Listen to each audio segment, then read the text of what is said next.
हम लोग एहसास कराएंगे कि आप दलित हैं। भले ही आप चीफ जस्टिस बन गए हैं, लेकिन ये व्यक्ति भूल गया है कि हम दलित हैं। जो व्यक्ति सनातन बोला, नरेंद्र मोदी भी सनातन बोलते हैं, अमित शाह भी सनातन बोलते हैं, आरएसएस का चीफ मोहन भागवत भी सनातन बोलता है। आप बताइए, जब सब एक ही बात बोल रहा है तो इसका मतलब क्या है?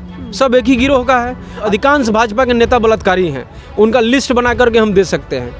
जब उनके ऊपर कोई महिला, कोई सरकारी कर्मचारी महिला हो या कोई, अभी आप देखिएगा ये जो खिलाड़ी लोग आरोप लगाए थे, उनके ऊपर क्या हुआ? एफआईआर करने के लिए उनको धरना देना पड़ा।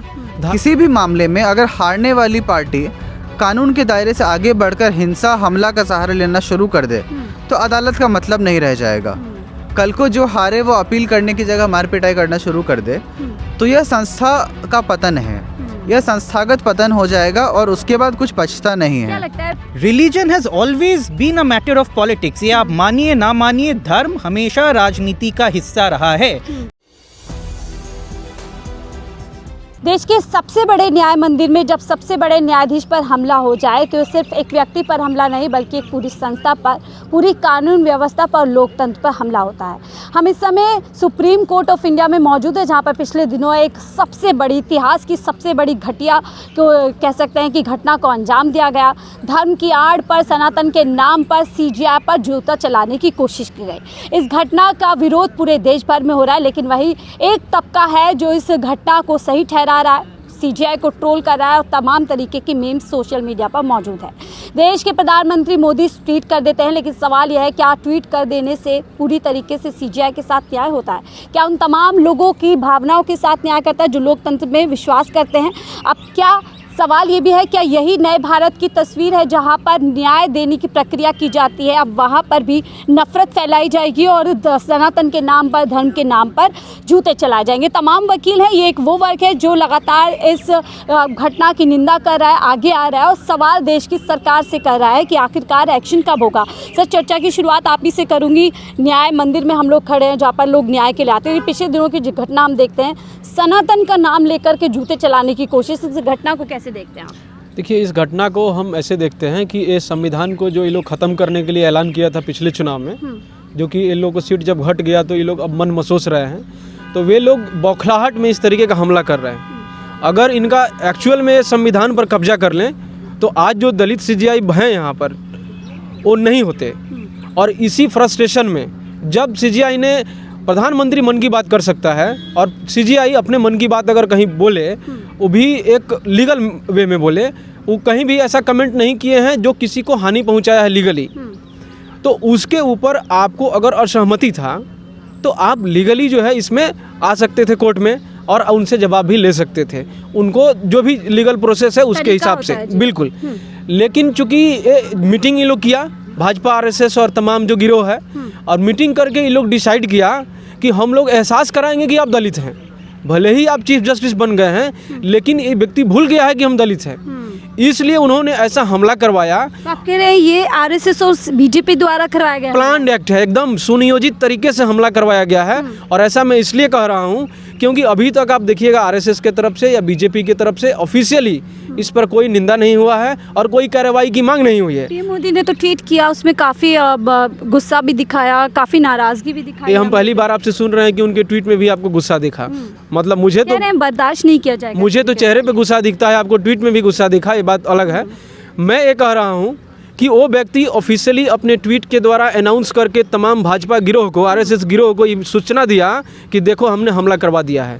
ऐसा हम इसलिए कह रहे हैं क्योंकि जब वो कोई कार्रवाई नहीं कर रहा है, जब वो कार्रवाई कर सकता है, जब केंद्र सरकार उसका है, जब दिल्ली पुलिस केंद्र सरकार के अंदर में आती है, तो एफआईआर दर्ज क्यों नहीं हुआ?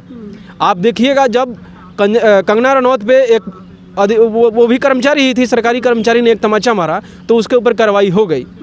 एक सांसद कितना, मतलब सीजीआई के सामने छोटा चीज़ है पद के मामले में, गरिमा के मामले में, संवैधानिक जो पोस्ट है। लेकिन एक चीफ जस्टिस के ऊपर अटैक होता है, कोर्ट प्रोसीडिंग के अंदर अटैक होता है, उसके बाद भी उस पर एफआईआर रजिस्टर नहीं होता है। अब आप बताइए, दिल्ली में एफआईआर रजिस्टर करने की जिम्मेदारी किसकी है? आप बताइए किसकी है, बोलिए एक बार। अमित शाह जी के अधीन। नहीं, दिल्ली पुलिस की है। और दिल्ली पुलिस किसके अंदर आती है? अमित शाह के अंदर। संसद के अंदर खड़ा होकर के जब एक व्यक्ति जो कि गलती से प्रधानमंत्री है, यहाँ पर जो भी व्यवस्था है उसके हिसाब से, वो जब बाबा साहब का अपमान कर सकता है तो इससे तमाम वैसे मनवादी मानसिकता के लोगों को बल मिलता है कि जब गृह मंत्री कर सकता है तो हम क्यों नहीं कर आप सकते कह हैं। रहे हैं सरकारी संरक्षण पूरा मिला है उस आदमी को। बिल्कुल मिला हुआ फ्लावर है, को। बिल्कुल मिला हुआ है। आप देखिएगा, सरकारी संरक्षण अगर नहीं मिला होता तो उस व्यक्ति के ऊपर एफआईआर दर्ज करने की जिम्मेदारी सरकार की है। सरकार ने एफआईआर दर्ज नहीं किया और एफआईआर दर्ज न करके ये बात तो स्पष्ट बता दिया कि और भी लोग जो हमला करने के लिए प्लान बना रहा है कि तुम लोग भी हमला करो, हम एफआईआर दर्ज नहीं करेंगे। ऐसा हम इसलिए कह रहे हैं। आप देखिएगा नॉर्मल में एक प्रैक्टिकल क्या है, अगर यहाँ पर हेलमेट के लिए चालान नहीं कटेगा तो कोई हेलमेट पहनेगा? नहीं पहनेगा। तो उसी तरीके से जब हमला कोई किया उसके ऊपर कार्रवाई नहीं हुआ तो बाकी लोग भी हमला कर सकता है। तो ये जो हिंसा को बढ़ावा कौन दे रहा है? तो आप कह रहे हैं ट्वीट करना इस कंप्लीट नहीं है, उसके आगे की कार्यवाही सरकार उनका कर रही ट्वीट एक घोर अपराध है। वो एक ट्वीट करके और अपराध किए हैं, उनको कार्रवाई करना चाहिए था और कार्रवाई करके तब बताना चाहिए था हमने कार्रवाई किया। हम तो स्पष्ट मान रहे हैं कि नरेंद्र मोदी एक बहुत ही हिंसा की प्रवृत्ति वाला व्यक्ति है जो कि 2002 के दंगा में अपना चरित्र दिखा चुका है। और उसके बाद भी जो व्यक्ति बोला कि हम कपड़ों से पहचानते हैं, हम कह रहे हैं कि ऐसा बोल करके वो और नफरत फैलाने का उसी मानसिकता का, उसी राजनीति का उदाहरण हमने सुप्रीम कोर्ट के अंदर भी देखा, जहाँ पर साफ तौर पर हमलावर कहता है सनातन का अपमान नहीं सहेगा हिंदुस्तान। बिल्कुल बिल्कुल आपने सही कहा। ये जो व्यक्ति सनातन बोला, नरेंद्र मोदी भी सनातन बोलते हैं, अमित शाह भी सनातन बोलते हैं, आरएसएस का चीफ मोहन भागवत भी सनातन बोलता है। आप बताइए, जब सब एक ही बात बोल रहा है तो इसका मतलब क्या है? सब एक ही गिरोह का है और सब एक ही गिरोह का है। वो लोग प्लानिंग के तहत एक व्यक्ति से हमला करवाया, इसलिए एक वकील से हमला करवाया चूँकि ये कोर्ट है।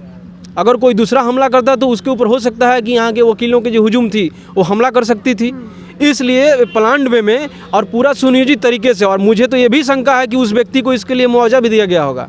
हो सकता है कि 1 करोड़ 2 करोड़ रुपया दिया गया होगा कि तुमको अब कोई वकालत करने की ज़रूरत नहीं है, हम तुम्हारा पूरा ज़िंदगी का जितना कमाओगे वो हम तुमको दे देते हैं। अच्छा सर, 2 वर्ग बढ़ गया है, खेमा बढ़ चुका है। आप लोग हैं जो विरोध कर रहे हैं, कुछ लोग काफ़ी समर्थन कर रहे हैं, मीम को बढ़ावा दे रहे हैं। कई मीम हुई है और देखा है कि वहाँ पर किस तरीके से जो आपत्तिजनक मीम शेयर करते हैं उनको पुलिस स्टेशन से छुड़ाने खुद बीजेपी के लोग जाते हैं। तो ये क्या दिखाता है? क्या लोग लोकतंत्र और पूरी तरीके से जो धर्म है उसमें बढ़ चुके हैं? ये बात मैं जो वही बोल रहा था कि ये भाजपा आरएसएस गिरोह का हिस्सा है। ये बात आपने कोरबरेट कर दिया कि जहाँ भी इन लोगों पे कार्रवाई हो रहा है तो बीजेपी के लोग इनके बचाव में जा रहा है। आप स्पष्ट रूप से जान लीजिए, जो कार्रवाई की बात है वो सरकार नहीं करेगी और सरकार कार्रवाई इसलिए नहीं करेगी कि सरकार के प्लान का एक हिस्सा है, सरकार के द्वारा एक हमला करवाया गया है। लेकिन आप जो कह रही हैं कुछ लोग इसका समर्थन कर रहा है, हम उसको स्पष्ट रूप से बोल रहे हैं कि वो देशद्रोही है, क्योंकि संविधान इस देश के लिए है, देश संविधान से चलता है। संविधान के खिलाफ बोलने वाला हर एक व्यक्ति देश के खिलाफ है और जो देश के खिलाफ है उसी को हम लोग देशद्रोही बोलते हैं। कई जगहों पे हम देख रहे हैं पिछली घटनाओं में एनएसए लगाया गया, यूएपी लगाया गया, लोगों ने अगर अपने अधिकार के लिए आवाज़ भी उठाई है। ये इतनी बड़ी शर्मनाक घटना होती है, किसी तरीके का उन पर कोई ऐसा स्पेशल एक्ट नहीं लगाया जाता, कोई कार्यवाही नहीं की जा रही है। ये देश का दुर्भाग्य है कि एक वैसा व्यक्ति जो कभी तड़ीपार रह चुका है आज गृह मंत्री है। तो आप सोचिए, जब अपराधी ही गृह मंत्री बन के बैठेगा तो वो अपराध पे कैसे कार्रवाई करेगा? आप सोचिए, जब आज के डेट में आप देखिए अधिकांश भाजपा के नेता बलात्कारी हैं, उनका लिस्ट बना करके हम दे सकते हैं। जब उनके ऊपर कोई महिला, कोई सरकारी कर्मचारी महिला हो या कोई, अभी आप देखिएगा ये जो खिलाड़ी लोग आरोप लगाए थे उनके ऊपर क्या हुआ? एफआईआर करने के लिए उनको धरना देना पड़ा, धरना पर से उनको घसीट करके पुलिस उठाई। आप सोचिए कि हम लोगों का जो अभी इससे पहले 154 जो सेक्शन था सीआरपीसी का, उसके तहत सेल वर्ड यूज किया था कि जब भी कोई कॉग्निजेबल ऑफेंस को डिस्क्लोज करेगा कोई भी पर्सन जाके किसी पुलिस स्टेशन में, तो उसको तुरंत रजिस्टर करना है, कोई इफ एंड बट नहीं करना है, कोई क्वेश्चन नहीं पूछना है, पहले आपको रजिस्टर करना है, जिसको फर्स्ट इन्फॉर्मेशन बोला जाता था। उसको रजिस्टर करने के बाद आप उसको जांच कर सकते हैं कि ये कितना सही है कितना गलत है। लेकिन उसको संविधान और जो भी कानूनी प्रक्रिया थी उसको ताक पे रख करके कानून व्यवस्था को भी हाईजैक करने की कोशिश है कि मन मुताबिक वहाँ से फैसले लिए जा सके, मन मुताबिक जो है वहाँ से सुनवाई करवाई जा। कानून व्यवस्था का अभी देश में कोई मतलब नहीं है, खास करके दिल्ली में। ऐसा इसलिए क्योंकि इनके लिए जो आरएसएस बोलेंगे वही कानून है, इनकी इच्छा ही कानून बन गई है। और ये जो हमला हुआ है ये स्पष्ट रूप से हम कहेंगे कि मनुस्मृति के समान हुआ है। मनुस्मृति में तमाम जो लोग उसको अध्ययन किए हैं, जो व्याख्यान करता है, उसके अनुसार ये लोग अगर छोट बड़ जो जातियाँ बनाया और उसके ऊपर कोई भी अपराध का सजा करने का भी पैमाना अलग अलग बनाया कि कोई ब्राह्मण अपराध करेगा, ब्राह्मण जाति में जन्म लेने वाला व्यक्ति, तो उसको कौन सा अपराध मिलेगा, कोई अगर शूद्र करेगा उसको कौन सा सज़ा मिलेगा, कोई दलित करेगा उसको कौन सा सज़ा मिलेगा। तो जो लोग जन्म के आधार पर जाति बनाए और जाति के आधार पर न्याय व्यवस्था बनाए, वही लोग इसका हिस्सा हैं और वही लोग अभी सरकार में बैठे हुए हैं। और ये हमारे देश का दुर्भाग्य है कि वे लोग सरकार में बैठे हुए हैं। हम उनको उखाड़ेंगे और उनको उखाड़ने के लिए हम प्रयास कर रहे हैं। वापस आऊंगी सर, हमलावर का ये कहना कि विष्णु भगवान पर जो टिप्पणी की गई उससे नाराज़ था और मुझे देवी शक्तियों ने इशारा किया तो कि तुम जाओ, ये सब क्या बताता है कि आप कानून के मंदिर में भी जो है भगवान या फिर धर्म के नाम पर जो है पहरा बनाया जाएगा, दबाव बनाया जाएगा? देखिए, बात दबाव बनाने भर की नहीं है, दबाव बनाने से आगे की बात है। बात ऐसी है कि आपने किसी ने एक पिटीशन फाइल किया, हम सब वकील, हमने वो पिटीशन देखी थी, बॉर्डर लाइन फ्रिवलेस पिटीशन थी, बहुत बकवास बात थी। उस पर चीफ जस्टिस ने फ्रस्ट्रेशन जाहिर किया। उन्होंने कहा कि ये किसी बात काम का नहीं, हम डिसमिस कर रहे हैं, आपको रेमेडी चाहिए, जाओ अपने भगवान से जाके ले लो। ये एक जुडिशियल रिस्पांस था जिसको कानून की भाषा में ओबाइटर बोलते हैं। ये फैसले का अंग नहीं होता है, साथ में कही गई बातें होती है जो कह दी जाती हैं। एक ओबाइटर के ऊपर इतना आउटरेज करना, उसके बाद हमने ये भी देखा, साथी कह रहे थे कि भाजपा आरएसएस के संगठन का इसमें हाथ है। अजीत भारती करके एक यूट्यूबर हैं, अनिरुद्धाचार्य करके कथावाचक हैं, और भी अन्य जिनके मैं नाम भी नहीं जानता लोग हैं जिन्होंने अपने बयान दिए, जिन्होंने अपने स्टेटमेंट्स वीडियो में, प्रवचन में, जिसके पास जो प्लेटफॉर्म है, बातें की और इस तरह की हिंसा को इंसाइट किया, भड़काया। कई बाबाओं के बयान आए, कई धर्मगुरुओं के बयान आए और कई यूट्यूबर्स ने उल्टे पुल्टे वीडियोस बनाए इस पर। हम यहाँ एनएसए की बात कर रहे हैं, एनएसए वगैरह तो बहुत आगे की बात है। भावनाओं को आहत करना भी तो गलत है। सीजीआई को सोचना चाहिए, थोड़ा सा भावनाओं का ख्याल रखना चाहिए। एक बड़ा तबका है जो सनातन को मानता है। सनातन को मानना सही बात है, आप सनातन को मान सकते हैं, सनातन को नहीं मान सकते हैं, आप धार्मिक हो सकते हैं, आप नास्तिक हो सकते हैं। भावनाएं अगर आपकी आहत हर बात पर होने लगेंगी तो वो भी स्लिपरी स्लोप है। फ्रीडम ऑफ एक्सप्रेशन के देश में आम नागरिक को, मैं चीफ जस्टिस तक तो जा भी नहीं रहा हूँ, आम नागरिक को भी जो फ्रीडम ऑफ एक्सप्रेशन प्राप्त है उसमें वह फ्रीडम ऑफ एक्सप्रेशन खोखला है अगर आप हर किसी की भावनाओं को बचा बचा कर बोलते रहेंगे। सबकी भावनाओं को बचा कर बोलना, अंबेडकर का बयान, अंबेडकर को लेकर के बयान दिया गया था संसद के अंदर, खुद अमित शाह ने दिया, तब लोगों की जो भावनाएं आहत नहीं हुई थी। और इस तरीके से हमने देखा इसी सुप्रीम कोर्ट से कई ऐसे फैसले लिए गए मुस्लिम समाज के खिलाफ में, चाहे बाबरी मस्जिद का हो या फिर हम ट्रिपल तलाक का, तब इस तरीके की घटनाएं सामने नहीं आई थी, किसी ने हमला नहीं किया सीजीआई के। देखिए, पहले तो फैसलों को इसके खिलाफ और उसके खिलाफ नहीं देखें, उसके बिना भी बात हो सकती है। उसके बिना भी बात करें तो हर एक फैसले में सवाल यह है कि उस समाज को शायद वो फैसला पसंद नहीं आया होगा, भावनाएं आहत हुई होगी, लेकिन ऐसी घटना हमने कभी बिल्कुल, मैं वही कह रहा हूँ कि किसी भी फैसले में, वो धार्मिक हो अधार्मिक हो, किसी भी फैसले में दो पार्टीज होती हैं। निर्णय आता है, एक के पक्ष में आएगा तो यह लॉजिकल है कि दूसरे के विपक्ष में आएगा। वो भावनाएं धार्मिक ही नहीं, भावनाएं कैसी भी हों, किसी भी मामले में अगर हारने वाली पार्टी कानून के दायरे से आगे बढ़कर हिंसा, हमला का सहारा लेना शुरू कर दे तो अदालत का मतलब नहीं रह जाएगा। कल को जो हारे वो अपील करने की जगह मार पिटाई करना शुरू कर दे तो यह संस्था का पतन है, यह संस्थागत पतन हो जाएगा और उसके बाद कुछ बचता नहीं है। क्या लगता है पिछले 11 साल से हम जो सनातन हिंदुत्व को लेकर के जो एक राजनीतिक टिप्पणियां सुन रहे हैं, राजनीतिक एक हम जो मानसिकता देखने मिल रहे हैं, क्या उसी का उदाहरण हमने आज सीजीआई के साथ में होता देखा? बहुत स्पष्ट तौर पर, यह तो कहने की ज़रूरत भी नहीं थी, तो बिना कहे स्पष्ट है, क्योंकि उसने खुद घोषित किया कि यह सनातन का अपमान करने के बदले हमने हमला किया है। किसी का भी अपमान करने के बदले आप लेख लिख दीजिए, आप एक आर्टिकल लिखते हैं। लोकतंत्र में तरीके हैं और उस लोकतांत्रिक तरीके से ही आप जो है विरोध कर सकते हैं। लेकिन एक और जो हमलावर वो कह रहे हैं कि देखिए बुलडोज़र कार्यवाही हो रही है, उसको रोक रहे हैं, बुलडोज़र कार्यवाही के खिलाफ सीजीआई टिप्पणी करे, उससे भी वो नाराज़ है। तो क्या विरोध कर करके यही बताया जाएगा कि बुलडोज़र राज ही, उसी से कानून चलेगा देश के अंदर? वहीं तो मैं बोल रहा हूँ। तो यही सोचिए, ये बहुत ही सोचने वाली बात है और बहुत ही डेंजरस प्रेसिडेंट है कि अगर बुलडोज़र कार्रवाई को रोकी जा रही है तो अभी समाज की स्थिति ऐसी कर दी है इस सरकार ने कि उसको गलत माना जा रहा है, जबकि वो सही है। बुलडोज़र का किसी भी सभ्य समाज में कोई स्थान नहीं है, उसका कोई पार्ट नहीं है। अगर किसी का घर, बुलडोज़र की कार्रवाई किस लिए किया जा रहा है? आप बुलडोज़र तभी चला सकते हैं जब कोई निर्माण अनधिकृत है, इलीगल है, लेकिन वो भी आप पूरी कार्रवाई, जुडिशियल कार्रवाई करके सारे कोर्टों में अपने रेमेडीज़ एग्जॉस्ट करने के बाद अगर ऑर्डर आता है, उस ऑर्डर के बिना पे,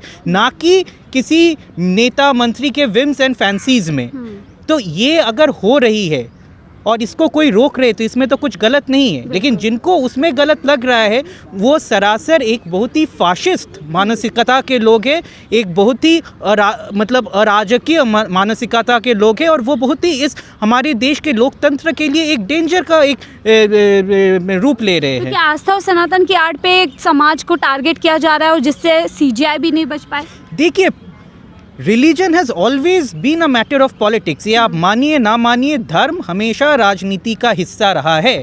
धर्म को हमेशा जो भी राजनीति करते हैं, एटलीस्ट एक बहुत ही बड़ी संख्या के वैसे लोग धर्म को हिस्टोरिकली, जब से सभ्यता का शुरुआत हुआ है, तब से धर्म को अपने राजनीतिक फायदों के लिए इस्तेमाल कर रहे हैं। आप देख रहे हैं धर्म के नाम पर हिंसा को बढ़ावा दिया जा रहा है, लगातार ऐसी तस्वीरें आ रही है, और जब सीजीआई के साथ ऐसा होता है तो क्या लगता है सिचुएशन चिंताजनक हो गई? एकदम चिंताजनक हो गई है। ये इसी को दर्शाता है कि इंडिया को ग्रेजुअली एक थियोक्रेटिक स्टेट में कन्वर्ट करने की कोशिश की जा रही है। इंडिया एक डेमोक्रेटिक स्टेट है, इंडिया एक कॉन्स्टिट्यूशनल स्टेट है, लेकिन ये बात बहुत कोई लोगों को, ये आरएसएस बीजेपी से ताल्लुक़ रखने वाले लोगों को ये पसंद नहीं आ रही है। वो भारत को एक मनुवादी देश बनाना चाहते हैं, एक थियोक्रेटिक देश बनाना चाहते हैं, जहाँ पे धार्मिक प्रिंसिपलों के आधार पे देश चलेगी। वो भारत को पाकिस्तान बनाना चाह रहे हैं।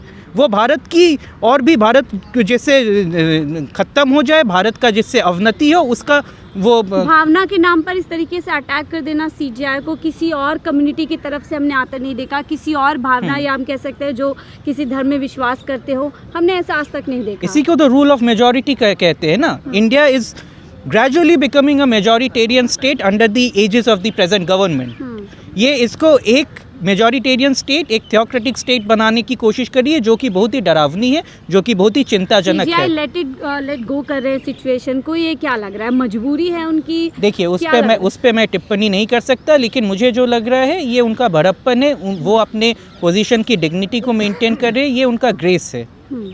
ठीक है, अब आप लोग आगे किस तरीके से इस घटना के लिए आवाज़ उठाएंगे? हम लोग जितने भी कानूनी तरीका है, हम सारे कानूनी तरीकों से इस घटना के खिलाफ आवाज़ उठाएंगे।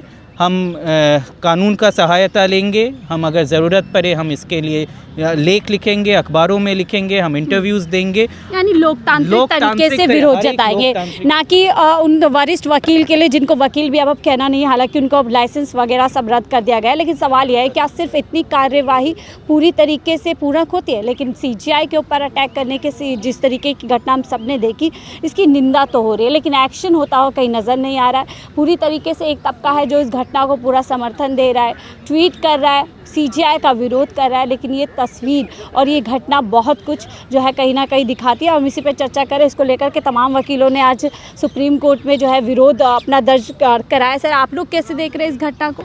कौन सी? सीजीआई पर जूता फेंका है। देखिए, सीजीआई पे जूता फेंकना, अगर सबसे पहले सम्मान किसी भी कुर्सी का होता है, ठीक है, कोई भी धर्म हो, हिंदू राष्ट्र जो है या भारत देश जो है, वो सभी धर्मों से मिलके बना हुआ, हिंदू मुस्लिम सिख ईसाई, यहाँ पे सबको जीने खाने रहने का हमारे संविधान में ऐसा प्राविधान है, ठीक है।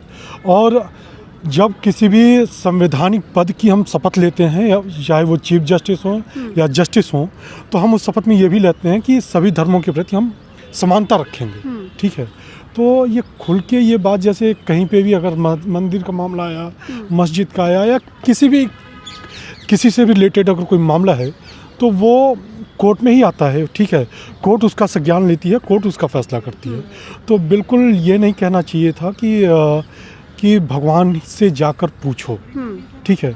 अगर सारी चीज़, अगर हर एक चीज़ अगर भगवान बोलते ही रहते, तो फिर आदमी कोर्ट में क्यों आता? कह रहे हैं कि भावनाओं को आहत किया गया। भावनाओं को कहीं ना कहीं भावनाओं को, आपको लगता है लोकतंत्र में भावनाओं को आहत करने के विरोध का ये तरीका जो है किसी को भी अपनाना चाहिए? ये देखिए, अगर उन्होंने इस ढंग से विरोध किया, आप विरोध कर सकते थे, आप खुल के कह सकते थे।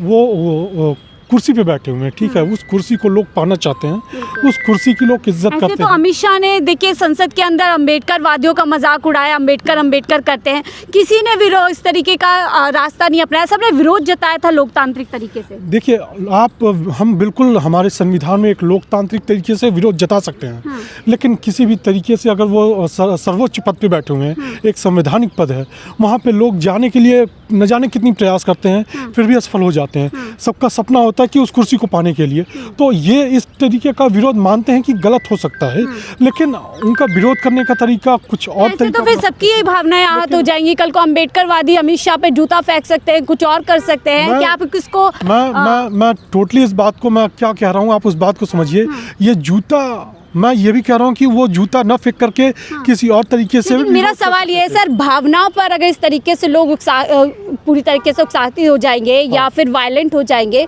तो फिर तो समाज का सभी तबका यही रास्ता अपना लेगा। मैम कहीं ना कहीं ठेस तो पहुंचता है, हाँ। वो चाहे हिंदू हो चाहे किसी भी कास्ट का तो हो। सबको इसका ध्यान रखना तो चाहिए। बिल्कुल सबको जैसे इसका शायद ध्यान किसी रखना के चाहिए। लिए, किसी की जो आस्था है विष्णु भगवान में, तो कई एक देखिए, बड़े तबके की आस्था अम्बेडकर में भी है। देखिए ये कहा गया है सबके आस्था को ध्यान में रखते हुए हमें कोई भी कदम उठाना चाहिए। हमें किसी भी हमारे संविधान में भी कहा गया है कि हम कोई भी काम कर रहे हैं तो किसी के भावनाओं अच्छा, को। बुलडोजर से क्या आपत्ति हो सकती है? अगर कानून कहता है कि देश कानून से चलेगा, बुलडोजर से नहीं, इसमें क्या किसी को आपत्ति हो सकती है? देखिए बुलडोजर से कानून नहीं, अगर क्या लोग अपना मकान बनाते हैं, लोगों का सपना होता है, लोग कितने साल परिश्रम करते हैं, आदमी कमाता तो सबको ही है, लेकिन मकान सब नहीं बना सकते हैं।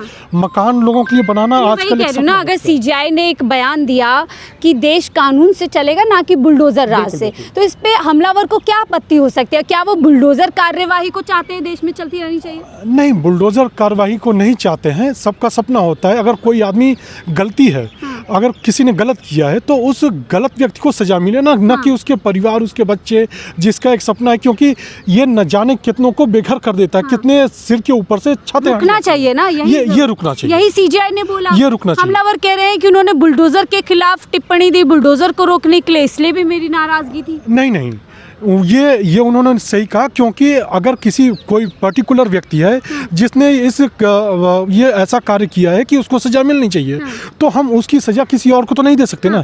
और बुलडोजर की भी जगह देखिए, कानून के दायरे में किसी को भी सजा दी जा सकती है, किसी को भी अपराधी बनाया जा सकता है। जब भी आप कानून को अपने हाथ में लेते हैं तो पूरी तरीके से जो समाज में एक तरीके से अव्यवस्था होती है। और सवाल यही कि हमलावर कह रहे हैं कि बुलडोजर रोकने के लिए सीजीआई ने बयान दिया, ये तमाम ऐसी चीज़ें बचकानी, मतलब आप सोचिए कितने एक वरिष्ठ व्यक्ति हैं जो अधिवक्ता के तौर पर सुप्रीम कोर्ट में प्रैक्टिस कर रहे थे, और वो इन तमाम मानसिकता के साथ अगर सीजीआई के ऊपर हमला करते हैं तो निश्चित तौर से ये जो घटना है काफ़ी सवाल खड़े करती है। और सबसे बड़ी बात, ये चिंताजनक माहौल देश के अंदर पैदा करती है कि अगर सीजीआई इस तरीके की कह सकते हैं कि मानसिकता से अगर नहीं बच पा रहे, तो एक आम व्यक्ति के साथ क्या कुछ इस देश के अंदर जो कह सकते हैं आस्था के नाम पर, सनातन के नाम पर या किसी भी नाम पर होता होगा। फिलहाल इस रिपोर्ट पे इतना ही। देखते रहिए 4PM न्यूज़ नेटवर्क।